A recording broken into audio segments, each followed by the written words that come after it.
नमस्कार। स्वागत है आपका सुनो कहानी में। ये गोदान का अंतिम भाग है। इसके पहले कि हम ये भाग सुने, मैं आप सभी का धन्यवाद करना चाहूँगा कि आपने इस कहानी को इतना सराहा और इतना प्रेम दिया, और उम्मीद है आगे भी देते रहेंगे। और साथ ही साथ मैं आपको बताना चाहूँगा कि हम अब इंस्टाग्राम और फेसबुक पेज दोनों पर उपलब्ध हैं। चैनल से जुड़े रहने के लिए आप उसे भी फॉलो कर सकते हैं। चैनल के बारे में जो भी जानकारियां होंगी कि कौन सी किताब डलेगी, कौन सी किताब डालनी चाहिए, या आपसे जो भी विचार विमर्श करना होगा, हम उन्हीं चैनलों पर करेंगे। और साथ ही साथ जो भी कहानी में हमें कुछ पंक्तियां अच्छी लगती हैं, वो हम उसमें भी पोस्ट के रूप में डालते रहेंगे। तो अगर आप इन सभी चीज़ों में हमारे साथ शरीक होना चाहते हैं तो फॉलो करिए फेसबुक पेज और इंस्टाग्राम पेज को। तो चलिए आपका ज्यादा समय न लेते हुए सीधे कहानी की ओर चलते हैं। भाग 39, अंतिम भाग। 2 दिन तक गांव में खूब धूमधाम रही। बाजे बजे, गाना बजाना हुआ और रूपा रो धोकर विदा हो गई। मगर होरी को किसी ने घर से निकलते न देखा। ऐसा छिपा बैठा था जैसे मुंह में कालिख लगी हो। मालती के आ जाने से चहल पहल और बढ़ गई थी। दूसरे गांव की स्त्रियां भी आ गई थीं। गोबर ने अपने शील स्नेह से सारे गांव को मुग्ध कर लिया है। ऐसा कोई घर न था जहां वो अपने मीठे व्यवहार की याद न छोड़ आया हो। भोला तो उसके पैरों पर गिर पड़े। उनकी स्त्री ने उसको पान खिलाए और 1 रुपया विदाई दी, और उसका लखनऊ का पता भी पूछा। कभी लखनऊ आएगी तो उससे जरूर मिलेगी। अपने रुपए की उससे कोई चर्चा न की। तीसरे दिन जब गोबर चलने लगा तो होरी ने धनिया के सामने आंखों में आंसू भरकर वो अपराध स्वीकार किया जो कई दिन से उसकी आत्मा को मथ रहा था, और रोकर बोला, बेटा, मैंने इस जमीन के मुंह से पाप की गठरी सिर पर ला दी। न जाने भगवान मुझे इसका क्या दंड देंगे। गोबर जरा भी गर्म न हुआ। किसी प्रकार का रोष उसके मुंह पर न था। श्रद्धा भाव से बोला, इसमें अपराध की कोई बात नहीं है दादा। हाँ, राम सेवक के रुपए अदा कर देना चाहिए। आखिर तुम क्या करते? मैं किसी लायक नहीं। तुम्हारी खेती में उपज नहीं, कर्ज कहीं मिल नहीं सकता। 1 महीने के लिए भी घर में भोजन नहीं। अब ऐसी दशा में तुम और कर ही क्या सकते थे? जायदाद न बेचते तो रहते कहां? जब आदमी का कोई बस नहीं चलता तो अपने को तकदीर पर ही छोड़ देता है। न जाने ये धांधली कब तक चलती रहेगी। जिसे पेट की रोटी मैसर नहीं, उसके लिए मर्यादा और इज्जत सब ढोंग है। औरों की तरह तुमने भी दूसरों का गला दबाया होता, उनकी जमा मारी होती तो तुम भी भले आदमी होते दादा। तुमने कभी नीति को नहीं छोड़ा, ये उसी का दंड है। तुम्हारी जगह अगर मैं होता तो या तो जेल में होता या फांसी पा गया होता।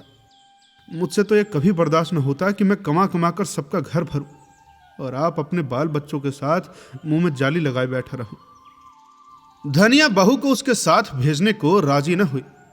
झुनिया का मन भी अभी कुछ दिन यहां रहने का था। तय हुआ कि गोबर अकेला ही जाए। दूसरे दिन प्रातः काल गोबर सबसे विदा होकर लखनऊ चला। होरी उसे गांव के बाहर तक पहुंचाने आया। गोबर के प्रति इतना प्रेम उसे कभी न हुआ था। जब गोबर उसके चरणों पर झुका तो होरी रो पड़ा, मानो फिर उसे पुत्र के दर्शन न होंगे। उसकी आत्मा में उल्लास था, गर्व था, संकल्प था।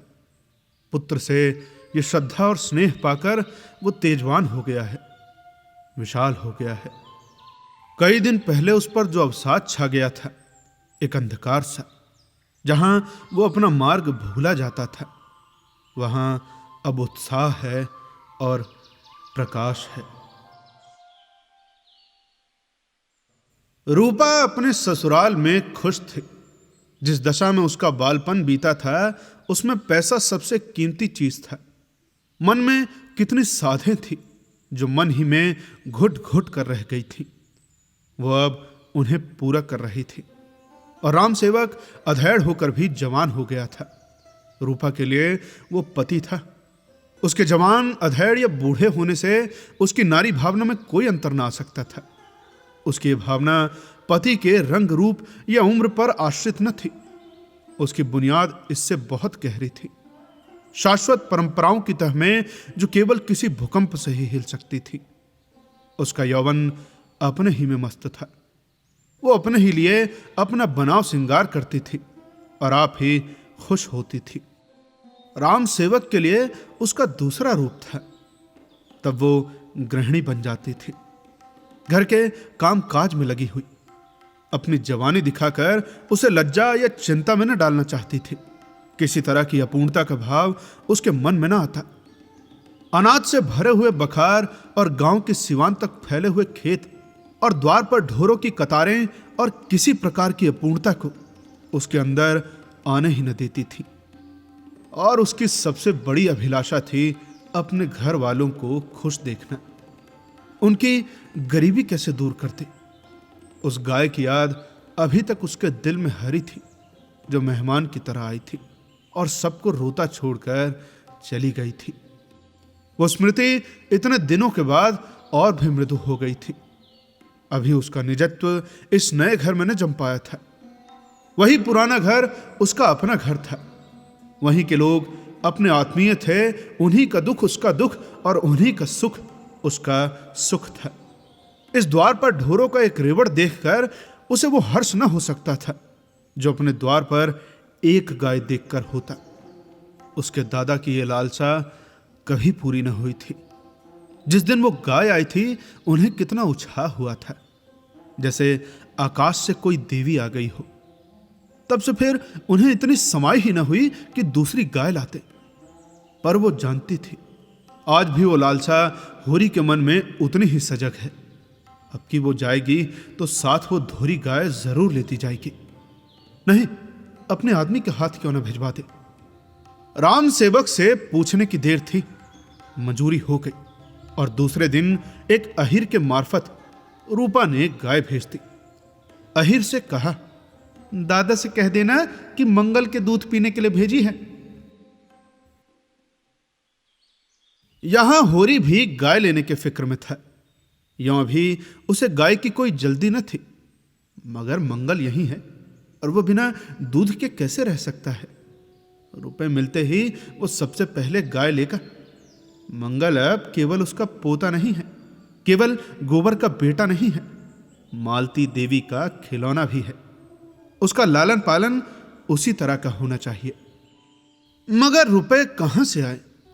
संयोग से उसी दिन एक ठेकेदार ने सड़क के लिए गांव के ऊसर में कंकड़ की खुदाई शुरू की। होरी ने सुना तो चटपट वहां जा पहुंचा और 8 आने रोज पर खुदाई करने लगा। अगर ये काम 2 महीने भी टिक गया तो गाय भर को रुपए मिल जाएंगे। दिन भर लू और धूप में काम करने के बाद वो घर आता तो बिल्कुल मरा हुआ, लेकिन अवसाद का नाम नहीं। उसी उत्साह से दूसरे दिन फिर काम करने जाता। रात को भी खाना खाकर ढिबरी के सामने बैठ जाता और सुतली काटता। कहीं 12-1 बजे सोने जाता। धनिया भी पगला गई थी। उसे इतनी मेहनत करने से रोकने के बदले खुद उसके साथ बैठी बैठी सुतली काटती। गाय तो लेनी ही है, राम सेवक के रुपए भी तो अदा करने हैं।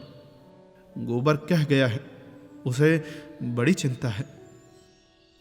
रात के 12 बज गए थे। दोनों बैठे सुतली काट रहे थे। धनिया ने कहा, तुम्हें नींद आती है तो जाके सो रहो, भोरे फिर तो काम करना है। होरी ने आसमान की ओर देखा। अरे चला जाऊंगा, अभी तो 10 ही बज रहे होंगे। अच्छा तू जा सो रहे।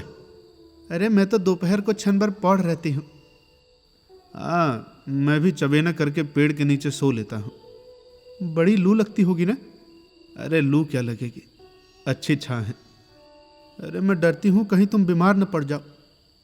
अरे चल, बीमार वो पड़ते हैं जिन्हें बीमार पड़ने की फुर्सत होती है। यहाँ तो ये धुन है कि अब की गोबर आए तो राम सेवक के आधे रुपए जमा रहे, कुछ वो भी लाएगा। बस इस साल इस ऋण से गला छूट जाए तो दूसरी जिंदगी हो। गोबर की अब की बड़ी याद आती है, कितना सुशील हो गया है। अरे चलती बेर पैरों पर गिर पड़ा। मंगल वहां से आया तो कितना तैयार था, यहाँ आकर बेचारा कितना दुबला हो गया है। अरे धनिया, वहां दूध मक्खन क्या नहीं पाता था, यहाँ तो रोटी मिल जाए वही बहुत है। रुक जा, ठेकेदार से रुपए मिले और यहाँ मैं गाय लाया। अरे गाय तो कभी की आ गई होती, लेकिन तुम जब कहना मानो तब ना। अपनी खेती तो संभाले न संभलती थी, पुनिया का भार भी अपने सिर ले लिया। क्या करता धनिया, अपना धर्म भी तो कुछ है। हीरा ने नालायकी की तो उसके बाल बच्चों को संभालने वाला तो कोई चाहिए ही था ना। कौन था मेरे सिवा, बता। मैं न मदद करता तो आज उनकी क्या गति होती, जरा ये तो सोच। इतना सब करने पर भी तो मंगरू ने उस पर नालिश कर ही थी। अरे रुपए गाड़ कर रखेगी तो क्या नालिश न होगी। अरे क्या बकती है, खेती से पेट चल जाए यही बहुत है, गाड़ कर कोई क्या रखेगा। हीरा तो जैसे संसार से ही चला गया। धनिया, मेरा मन कहता है कि वो आवेगा, कभी न कभी जरूर आवेगा। दोनों सो गए। होरी अंधेरे मुंह उठा तो देखता है कि हीरा सामने खड़ा है, बाल बढ़े हुए, कपड़े तार तार, मुंह सूखा हुआ, देह में रक्त और मांस का नाम नहीं, जैसे कद भी छोटा हो गया है। दौड़कर होरी के कदमों पर गिर पड़ा। होरी ने उसे छाती से लगाकर कहा, अरे तुम तो बिल्कुल घुल गए हीरा, कब आए? आज तुम्हारी बार बार याद आ रही थी। बीमार हो क्या? आज उसकी आंखों में वो हीरा न था जिसने उसकी जिंदगी तल्ख कर दी थी, बल्कि वो हीरा था जो बे माँ बाप का छोटा सा बालक था। बीच के ये 25-30 साल जैसे मिट गए, उनका कोई चिन्ह भी न था। हीरा ने कुछ जवाब न दिया, खड़ा रो रहा था। होरी ने उसका हाथ पकड़कर गदगद कंठ से कहा, क्यों रोते हो भैया? आदमी से भूल चूक होती ही है, कहाँ रहा इतने दिन? हीरा कातर स्वर में बोला, कहाँ बताऊं दादा, बस यही समझ लो कि तुम्हारे दर्शन बदे थे, सब बच गया। हत्या सिर पर सवार थी, ऐसा लगता था कि वो गऊ मेरे सामने खड़ी है। हर दम सोते जागते, कभी आंखों से ओझल न होती। मैं पागल हो गया और 5 साल पागल खाने में रहा। आज वहां से निकले 6 महीने हुए, मांगता खाता फिरता रहा। यहां आने की हिम्मत ही न पड़ती थी। संसार को कौन मुंह दिखाऊंगा? आखिर जी न माना, कलेजा मजबूत करके चला आया। तुमने बाल बच्चों को, होरी ने बात काटी, तुम नाहक भागे। अरे दरोगा को 10-5 देकर मामला रफे दफे कर दिया जाता, और क्या होता? तुमसे जीते जी उरीन न होऊंगा दादा। अरे पगले, मैं कोई गैर थोड़े हूं। होरी प्रसन्न था। जीवन के सारे संकट, सारी निराशाएं मानो उसके चरणों पर लौट रही थी। कौन कहता है कि जीवन संग्राम में वो हारा है? ये उल्लास, ये गर्व, ये पुलक क्या हार के लक्षण है? इन्हीं हारों में उसकी विजय है। उसके टूटे फूटे अस्त्र उसकी विजय पताकाएं हैं। उसकी छाती फूल उठी है, मुख पर तेज आ गया है। हीरा की कृतज्ञता में उसके जीवन की सारी सफलता मूर्तिमान हो गई है। उसके बखार में 100-200 मन अनाज भरा होता, उसकी हांडी में 1500 गड़े होते, पर उससे यह स्वर्ग का सुख क्या मिल सकता था? हीरा ने उसे सिर से पांव तक देखकर कहा, तुम भी तो बहुत दुबले हो गए दादा। होरी ने हंस कर कहा, अरे तो क्या मोटे होने के दिन हैं? मोटे तो वो होते हैं जिन्हें न ऋण की सोच होती है न इज्जत की। अरे इस जमाने में मोटा होना बेहयाई है रे। 100 को दुबला करके तब एक मोटा होता है। अब ऐसे मोटेपन में क्या सुख? सुख तो जब है कि सभी मोटे हों। शोभा से भेंट हुई, उससे तो रात ही भेंट हो गई थी दादा। तुमने तो अपनों को भी पाला और जो तुमसे बैर करते थे उनको भी पाला और अपना मर्जाद बनाए बैठे हो। उसने तो खेती बाड़ी सब बेच बाच डाली और अब भगवान ही जाने उसका निबाह कैसे होगा। आज होरी खुदाई करने चला तो देह भारी था।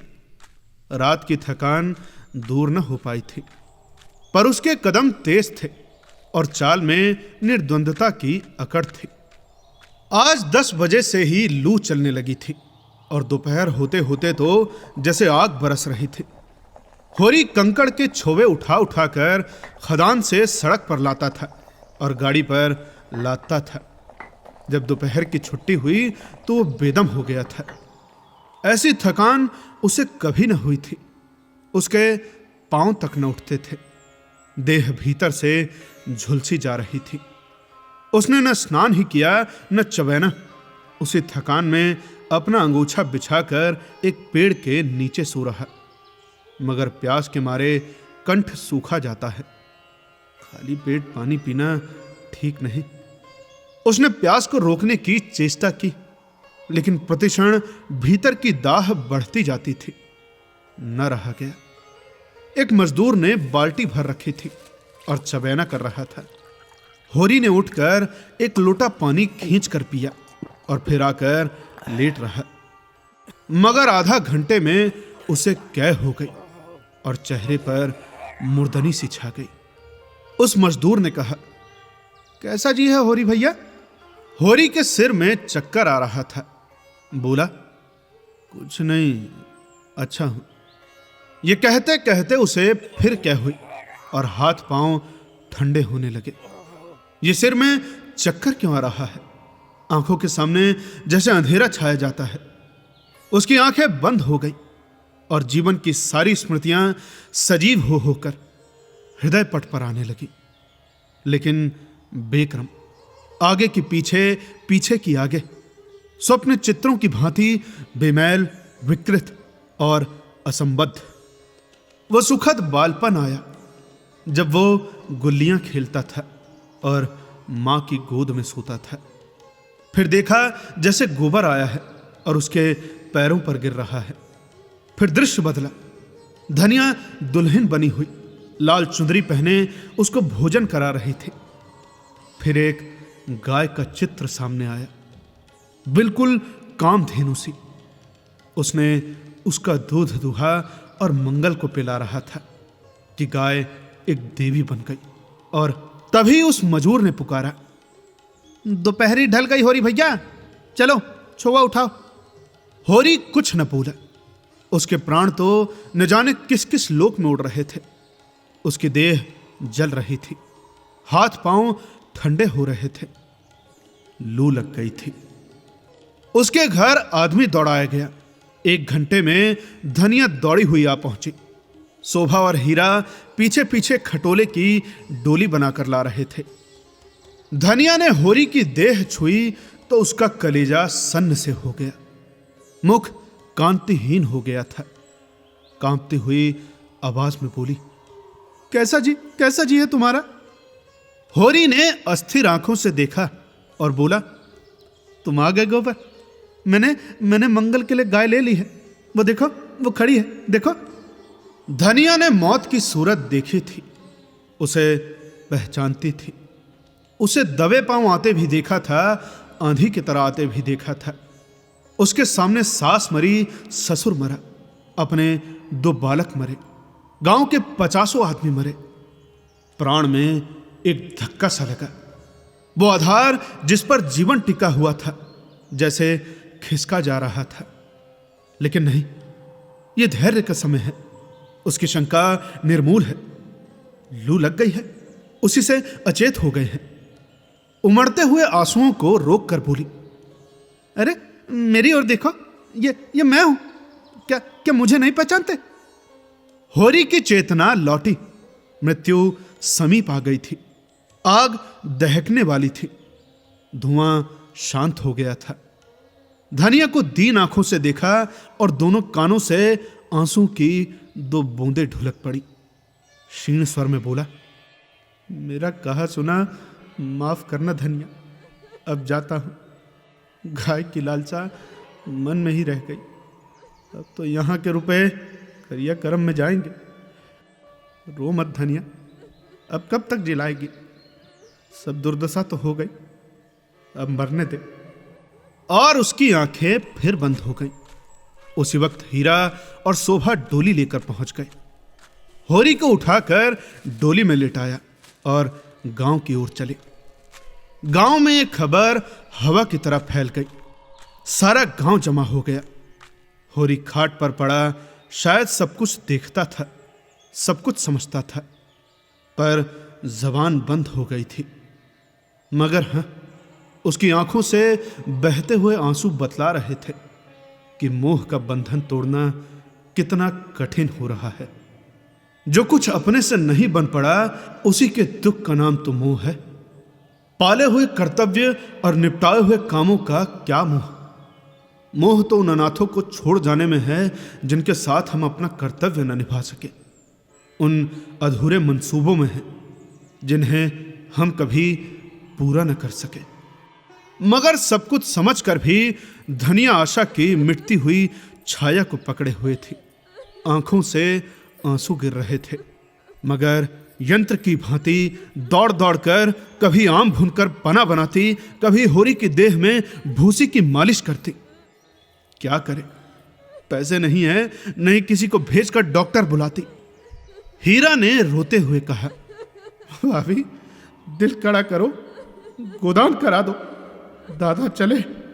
धनिया ने उसकी ओर तिरस्कार की आंखों से देखा। अब वो दिल को और कितना कठोर करे।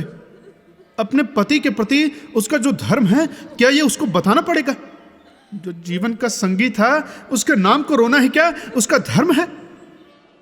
और कई आवाजें आई, हाँ गोदान करा दो, हाँ गोदान करा दो, अब यही समय है, हाँ गोदान करा दो, अब यही समय है। धनिया यंत्र की भांति उठी। आज जो सुतली बेची थी उसके 20 आने पैसे लाई और पति के ठंडे हाथ में रखकर सामने खड़े माता दीन से बोली, महाराज घर में न गाय है, न बचिया, न पैसा, यही पैसे हैं, यही इनका गोदान है। और पछाड़ खाकर गिर पड़ी। तो यह था मुंशी प्रेमचंद जी द्वारा लिखा गया उपन्यास गोदान। यह उसका अंतिम भाग था। यह उपन्यास आपको कैसा लगा हमें कमेंट में जरूर बताएं। इसी तरह की अन्य कहानियों को सुनने के लिए सब्सक्राइब करें हमारे चैनल को, और हो सके तो फॉलो करें हमारे फेसबुक पेज और इंस्टाग्राम पेज को। तो इसी के साथ हम विदा लेते हैं आज आपसे। मिलते हैं आपसे अगली कहानी में। तब तक के लिए सुनते रहिए सुनो कहानी को और ख्याल रखिए अपना। धन्यवाद।